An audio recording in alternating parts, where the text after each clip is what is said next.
নমস্কার, আশা করি সবাই খুব ভালো আছো। নতুন একটা ভিডিওতে সব্বাইকে স্বাগত। আজকের আমরা ক্লাস 6 এর ইংলিশ গ্রামারের সাবজেক্ট ও প্রেডিকেট চ্যাপ্টারটি পড়ব।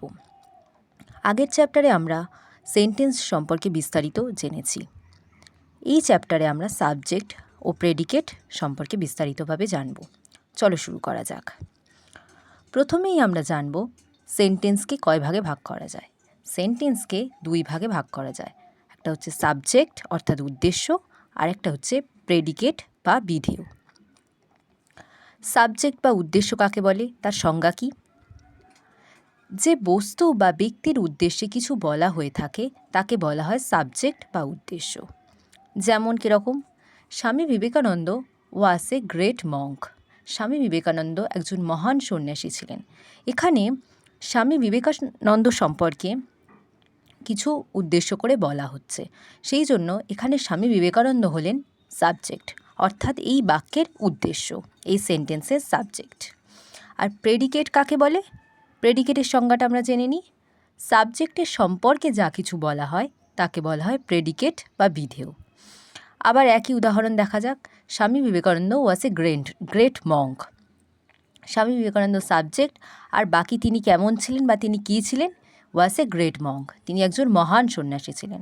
এখানে স্বামী বিবেকানন্দ সম্পর্কে যা বলা হচ্ছে, অর্থাৎ তিনি মহান সন্ন্যাসী ছিলেন, এই বাকি অংশটা হচ্ছে প্রেডিকেট। সাবজেক্ট বাদ দিয়ে বাকি যে অংশটা থাকে সেটাকেই বলা হয় প্রেডিকেট। ওকে, আরও কিছু উদাহরণ আমরা দেখে নিই। এখানে আরেকটা সেন্টেন্স দেওয়া আছে, আই ওয়েন্ট টু স্কুল। আমি বিদ্যালয়ে গিয়েছিলাম। এখানে কার সম্পর্কে বলা হচ্ছে? আমার সম্পর্কে বলা হচ্ছে, অর্থাৎ সাবজেক্ট হলাম আই বা আমি, প্রেডিকেট হচ্ছে ওয়েন্ট টু স্কুল, অর্থাৎ আমার সম্পর্কে বলা হচ্ছে, ওই জন্য বাকিটা প্রেডিকেট হয়ে যাচ্ছে। They have a kitchen garden. তাদের একটা সবজি বাগান আছে। এখানে কাদের উদ্দেশ্যে বলা হচ্ছে? তাদের উদ্দেশ্যে, অর্থাৎ দেটা হচ্ছে সাবজেক্ট, বাকি হ্যাভ এ কিচেন গার্ডেন হচ্ছে প্রেডিকেট।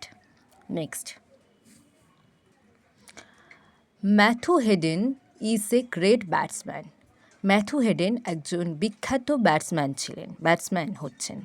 তো এখানে কার সম্পর্কে বলা হচ্ছে? ম্যাথু হেডেন সম্পর্কে বলা হচ্ছে, অর্থাৎ ম্যাথু হেডেন হচ্ছে সাবজেক্ট, বাকি অংশটা is a batsman, predicate. Don't run in the San.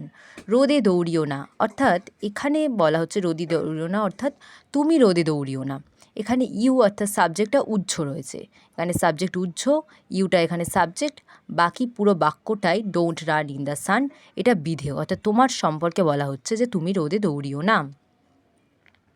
What a fine flower the rose is. গোলাপ কি সুন্দর ফুল। এখানে কার সম্পর্কে বলা হচ্ছে? গোলাপ, গোলাপটি সুন্দর। তাহলে এখানে সাবজেক্ট কোনটা? দি রোজ, অর্থাৎ গোলাপটা, আর বাকি অংশটা ইজ এ ফাইন ফ্লাওয়ার, এটা হচ্ছে predicate. Have you done the walk. তুমি কি কাজটি করেছো? এখানে কাকে বলা হচ্ছে? তুমি, অর্থাৎ ইউ হচ্ছে সাবজেক্ট বা উদ্দেশ্য, বাকি হ্যাভ ডান দ্য ওয়াক, বাকি অংশটা হচ্ছে বিধেয় হচ্ছে বা প্রেডিকেট হচ্ছে। How nice the sight is. দৃশ্যটি কতই না সুন্দর। এখানে কার সম্পর্কে বলা হচ্ছে? দৃশ্যটি, অর্থাৎ দি সাইট এখানে হচ্ছে সাবজেক্ট বা উদ্দেশ্য, আর ইজ নাইসটা হচ্ছে প্রেডিকেট বা বিধেয়। ভার্বকে কে, কি, কে করে, এই দিয়ে প্রশ্ন করলে সাবজেক্ট পাওয়া যায়। সেন্টেন্সের বাকি অংশটি প্রেডিকেট। নেক্সট, কিছু জিনিস মনে রাখা দরকার। ইম্পারেটিভ সেন্টেন্সের ক্ষেত্রে ইউটা উজ্জ থাকে, অর্থাৎ রোদে দৌড়িও না, এখানে বসো, সিট ডাউন, স্ট্যান্ড আপ, অর্থাৎ এই সমস্ত ইম্পারেটিভ সেন্টেন্সের ক্ষেত্রে কিন্তু ইউটা উজ্জ থাকে, সেখানে শুধুমাত্রই প্রেডিকেটটি বসে, সাবজেক্ট উজ্জ থাকে। ইন্টারোগেটিভ ও এক্সক্লামেটরি সেন্টেন্সে সাবজেক্ট প্রথমে বসে না, সাবজেক্ট বাক্যের মধ্যিখানে থাকে। সাবজেক্ট অংশে থাকে নাউন, প্রোনাউন এবং অ্যাডজেক্টিভ, আর প্রেডিকেট অংশে ফাইনাইট ভার্ব বা সমাপিকা ক্রিয়া ও অবজেক্ট প্রভৃতি থাকে। বোঝা গেল? নেক্সট আমরা এক্সারসাইজে চলে আসি, দেখে নেওয়া যাক। প্রতিটি সেন্টেন্সের সাবজেক্ট ও প্রেডিকেট অংশ আলাদা করে লেখো। প্রথম সেন্টেন্সটা কি বলেছে? God is good and great. এখানে কার সম্পর্কে বলা হচ্ছে? এর মানেটা কি? ভগবান ভালো এবং মহান। এখানে সাবজেক্ট হচ্ছে গড, ইজ গুড অ্যান্ড গ্রেটটা ভগবানের উদ্দেশ্যে বলা হচ্ছে, ওই জন্য বাকিটা প্রেডিকেট হয়ে বসে যাচ্ছে। My sister is a good singer, আমার বোন একজন ভালো সিঙ্গার, কার সম্পর্কে বলা হচ্ছে? আমার বোন। মাই সিস্টারটা সাবজেক্ট, ইজ এ গুড সিঙ্গার এটা হচ্ছে predicate. We went for a picnic yesterday, আমরা কালকের এক জায়গায় পিকনিকে গিয়েছিলাম। এখানে কাদের সম্পর্কে বলা হচ্ছে? আমাদের সম্পর্কে। তো উইটা এখানে subject, went for a picnic yesterday predicate. What a fine shot it is by Tendulkar, এটা একটা এক্সক্লামেটারি সেন্টেন্স। আমরা জেনেছি এক্সক্লামেটারি সেন্টেন্সে সাবজেক্ট প্রথমে বসে না, বাক্যের শেষে বা মধ্যিখানে থাকে। তো এখানে তেন্ডুলকরটা হচ্ছে সাবজেক্ট, তেন্ডুলকরের সম্পর্কে বলা হচ্ছে, ওই জন্য ওটা সাবজেক্ট। বাকি অংশটা what a fine shot it is, এটা হচ্ছে predicate. Kamarpukur place of pilgrimage, Kamarpukur তীর্থস্থান, একটা তীর্থস্থান বা তীর্থযাত্রীদের জন্য একটা পবিত্র স্থান। এখানে কামারপুকুর সম্পর্কে বলা হচ্ছে, সেই জন্য কামারপুকুরটা সাবজেক্ট, বাকি অংশটা predicate. The Coromandel express is a superfast train, Coromandel express একটা দ্রুতগামী ট্রেন। তো করমণ্ডল এক্সপ্রেস সম্পর্কে বলা হচ্ছে, ওই জন্য দি করমণ্ডল এক্সপ্রেসটা সাবজেক্ট, বাকি অংশটা ইজ এ সুপারফাস্ট ট্রেন, এটা predicate.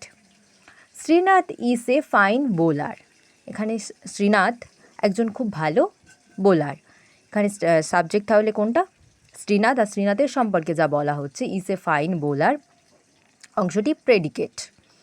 Sit down under the tree, গাছের নিচে বসো, এখানে সেই একই ইম্পারেটিভ সেন্টেন্স, ওই জন্য সাবজেক্টটা উজ্জ্ব রয়েছে, এখানে সাবজেক্টটা হচ্ছে ইউ, তুমি গাছের তলায় বসো, ইউটা হচ্ছে এখানে সাবজেক্ট, আর বাকি অংশটা sit down under the tree, এই অংশটা প্রেডিকেট।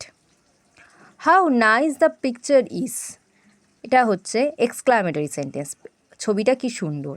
সেক্ষেত্রে বাক্যের প্রথমে সাবজেক্টটি নেই, বাক্যের মধ্যিখানে রয়েছে এখানে এখানে দি পিকচারটা, অর্থাৎ ছবিটা খুব সুন্দর, দি পিকচার হচ্ছে সাবজেক্ট, আর বাকি অংশটা ছবিটা কেমন? সুন্দর। হাউ নাইস ইজ, এটা হচ্ছে predicate. Have you ever been to Darjeeling, এখানে সাবজেক্ট কোনটা? ইউ, অর্থাৎ তুমি দার্জিলিংয়ে গিয়েছিলে, এখানে সাবজেক্ট, আর বাকি অংশটা হ্যাভ বিন টু দার্জিলিং, এই অংশটা প্রেডিকেট হয়ে বসে যাচ্ছে। ওকে, থ্যাংক ইউ।